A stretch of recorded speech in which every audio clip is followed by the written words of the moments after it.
Hello viewers, আপনাদেরকে স্বাগতম মহাকালের নতুন এপিসোডে। ভাবুন আপনি একটি দ্বীপের দিকে নৌকা নিয়ে এগোচ্ছেন। দূর থেকে সবকিছু স্বাভাবিক লাগছে, চারদিকে সবুজ বন, নীল সমুদ্র, শান্ত পরিবেশ। কিন্তু আপনি যতই কাছে যাচ্ছেন, ততই আপনি একটি ভয়ঙ্কর সত্যের দিকে এগোচ্ছেন।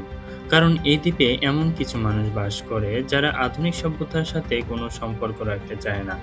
আর যদি আপনি তাদের ভূমিতে পা রাখেন, তাহলে কয়েক সেকেন্ডের মধ্যেই আপনার দিকে উড়ে আসতে পারে তীর।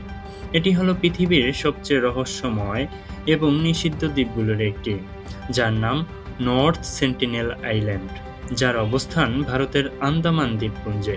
আয়তনে মাত্র প্রায় 60 বর্গ কিলোমিটার। দেখতে এটি সাধারণ একটি দ্বীপ হলেও এর ভেতরে বাস করে সেন্টিলেজ নামক এক আদিবাসী জনগোষ্ঠী।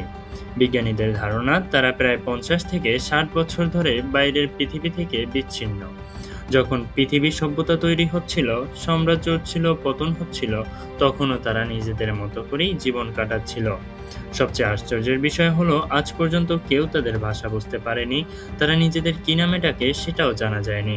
তাদের ধর্ম কি, তাদের সংস্কৃতি কেমন, তাদের সংখ্যা কত, এসব প্রশ্নের উত্তর আজও রহস্য।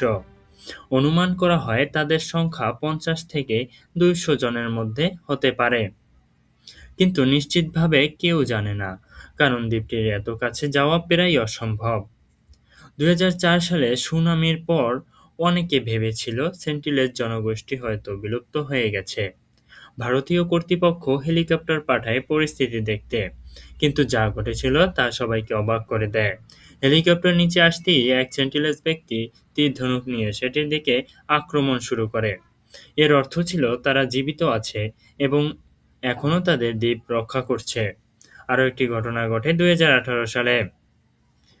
একজন বাইরের ব্যক্তি দ্বীপে প্রবেশের চেষ্টা করেন, সেন্টিলেজ জনগোষ্ঠী তাকে হত্যা করে।